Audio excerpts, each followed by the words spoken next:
Hello guys, today we're gonna learn about one First Kings chapter 2 today. Today we're gonna learn about David gives orders to Solomon today. So yeah, let's start. Chapter 2, David gives orders to Solomon. The time came near to David to die, so he gave orders to his son Solomon.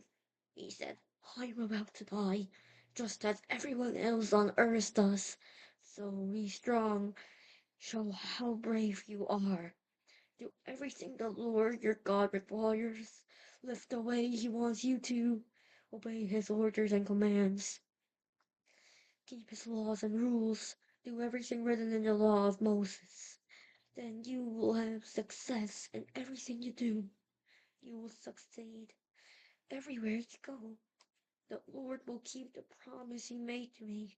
He said, your sons must be careful about how they live. They must be faithful to me with all their heart and soul.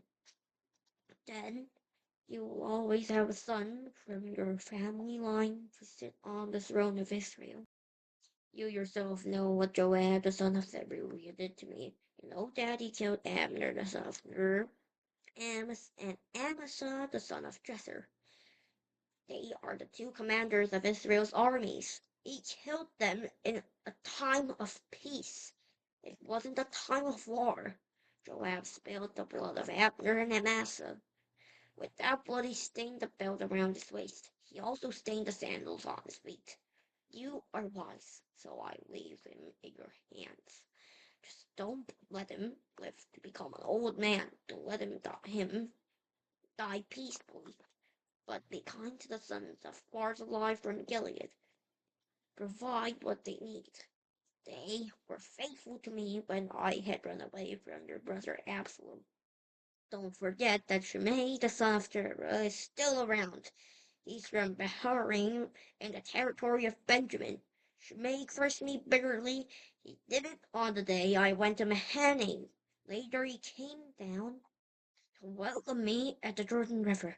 At that time I made a promise in the name of the Lord. I promised Shimei, I won't put you to death with my sword.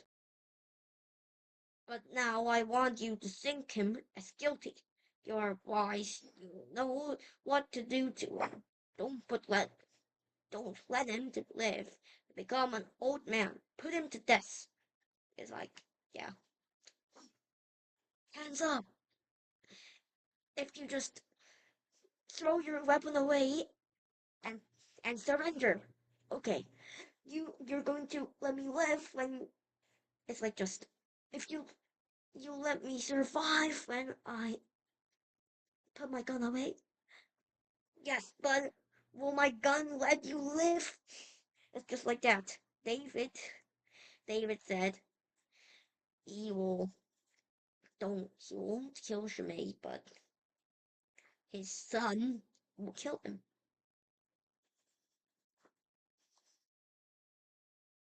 Yeah.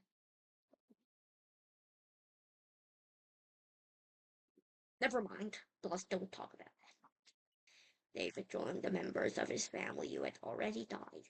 He was buried in the city of David. He had ruled over Israel for 40 years. He ruled for 7 years in Hebron. Then he ruled for 33 years in Jerusalem.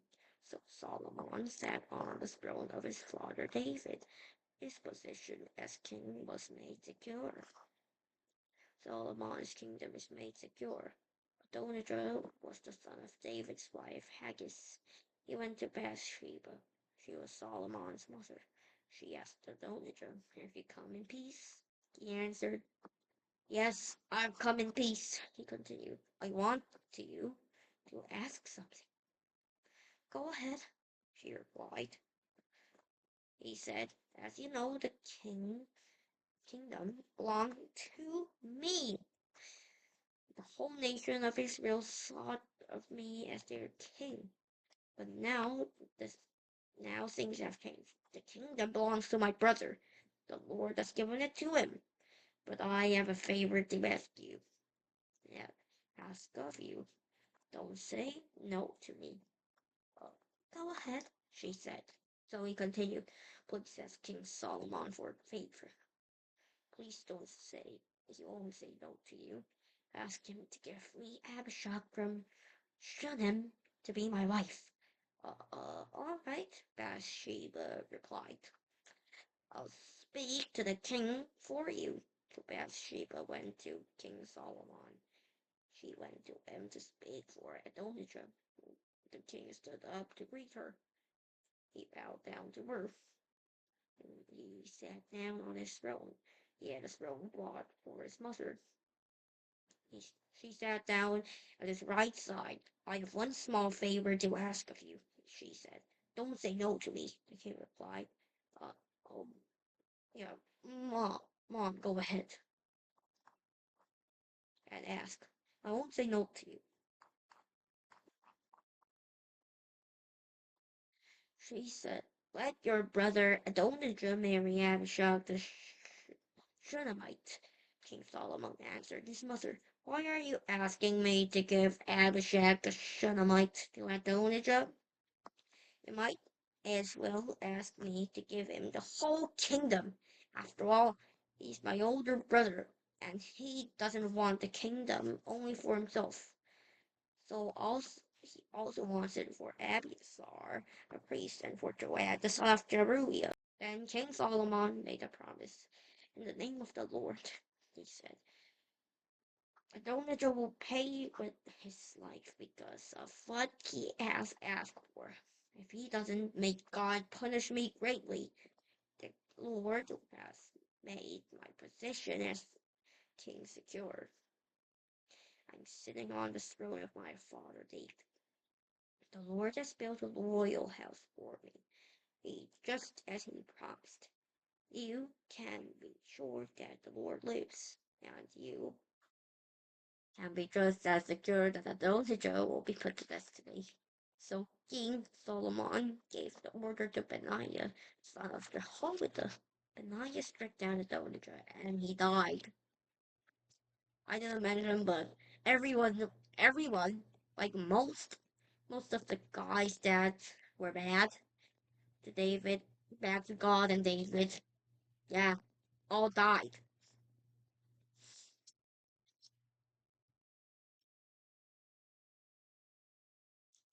The king spoke to Abiathar the priest. He said, "Go back to your fields and the thoughts you should really be put to death, but I won't have it done now. That's because you carried the ark of the Lord and king. You said it for my father David. You shared all of his hard times. So Solomon wouldn't let Abiathar serve as a priest of the Lord anymore." That's how the message the God had spoken to Simon came true. He had spoken to him about the family of Eli. News of what Solomon had done reached Joab. Joab had never made evil plans along with Absalom, but he had joined Adonijah, so he ran to the tent of the Lord. He grabbed the horns that struck out from the upper corners of the altar for burnt offerings. King Solomon was told that Joab had run to the tent. He was also told that Joab was by the altar. Then Solomon gave the order, but Benaiah, the son of Jehoiada, he told him, go strike him down. So Benaiah entered the tent of the Lord. He said to Joab, the king says, come on out. But Joab answered, no, I'd rather die here. Benaiah told the king what Joab had said to him. Then the king commanded Benaiah, do what he says, strike him down and bury him. And I and my family line won't be held accountable for the blood Joab spilled. He killed people who weren't guilty of doing anything wrong. The Lord will pay him back for the blood he spilled. Joab attacked 2 men. He killed them with his sword. And my father David didn't even know anything about it. Joab killed Abner, the son of Ner. Another Abner was the commander of Israel's army. Joab also killed Amasa, the son of Jesser. Amasa was the commander of Judah's army. Abner and Amasa were better men than Joab is. They or more honest than he is. Make Joab and his children after him be held forever accountable for spilling the blood of Abner and Amasa. But may David and his children after him enjoy the Lord's peace and rest forever. May the Lord also give his place to David's royal house and the kingdom forever. So Benaiah, the son of Jehoiada, went up to the Lord's tent. There he struck down Joab and he killed him. Joab was buried at his home out in the country. The king put Benaiah in charge of the army. Benaiah took Joab's place. The king also put Zadok the priest in Abiathar's place. Then the king sent for Shimei. He said to him, "Build yourself a house in Jerusalem. Lester, don't go anywhere else. You must not leave the city and go across the Kidron Valley. If you do, you can be sure you will die, and it'll be your own fault." Shimei replied to the king, "You are my king and master. What you say is good. I'll do it." Shimei stayed in Jerusalem for a long time. 3 years after Solomon had talked with Shimei, two of Shimei's slaves ran off. They went to Achish, the king of Gath. He was the son of Maacah. Shimei was told, "Your slaves are in Gath." When Shimei heard that, he put a saddle on his donkey. Then he went to Achish at Gath to look for his slaves. Shimei found them and brought them back from Gath. Solomon was told that Shimei had left Jerusalem. He was told that he had gone to Gath and had returned. So the king sent for Shimei. He said to him, "Didn't I force you to make a promise in the name of the Lord? Didn't I warn you? I said you must not leave the city and go somewhere else. If you do, you can be sure you will die." At that time you said to me, "What you say is good. I'll obey your command." So why didn't you keep your promise to the Lord? Why didn't you obey the command I gave you? The king continued. "You know all the wrong things you did to my father David in your heart. You know them. You Now the Lord will pay you back for what you did, but I will be blessed. The Lord will make David's kingdom secure forever." Then the king gave the order to Benaiah the son of Jehoiada. Benaiah left the place and struck down Shimei, and he died. So the kingdom was now made secure in Solomon's hand. Where is the treasure? 1 Kings 2-3. Do everything the Lord your God requires. Live the way he wants you to. Obey his orders and commands. Keep his laws and rules. People in Bible times. Shimei came from Saul's family. He shouted curses at King David when he left Jerusalem to escape from Absalom. But when David came back, Shimei asked for forgiveness. David did not punish him.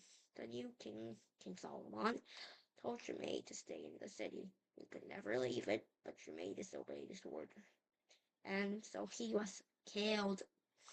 Did you know why did Adonijah want to marry Abishag?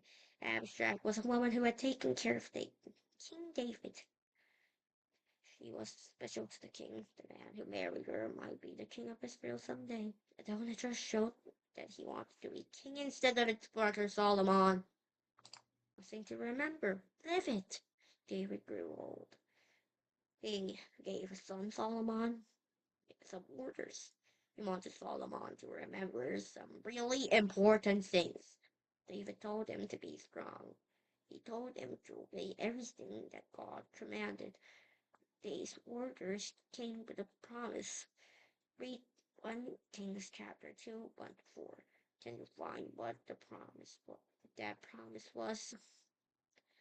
What kings of orders do your parents give you? How obeying these orders make your life better? My mom and dad gave me orders like this. Get into your room and just study. Or please don't play. Please stop playing games. Uh, please, can you do math better? Don't make mistakes at math. How many? Or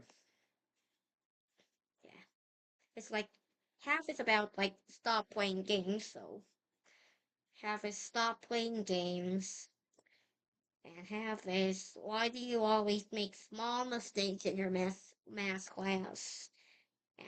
And like uh little part, the teeny tiny part is just don't make mistakes in every kind of subject, and um please do athletics better. Yeah, I suck at athletics. Yeah, don't worry, don't worry, it'll it'll be better soon. If that's all what my parents said to me. Yeah, let's pray. There's lots of things about 1 Kings chapter 2 today. Today is about David's son 100% becoming a new king, a new start. So, always learn about a good lesson. Okay, so I need to say goodbye. So thanks for my videos. I appreciate you next time.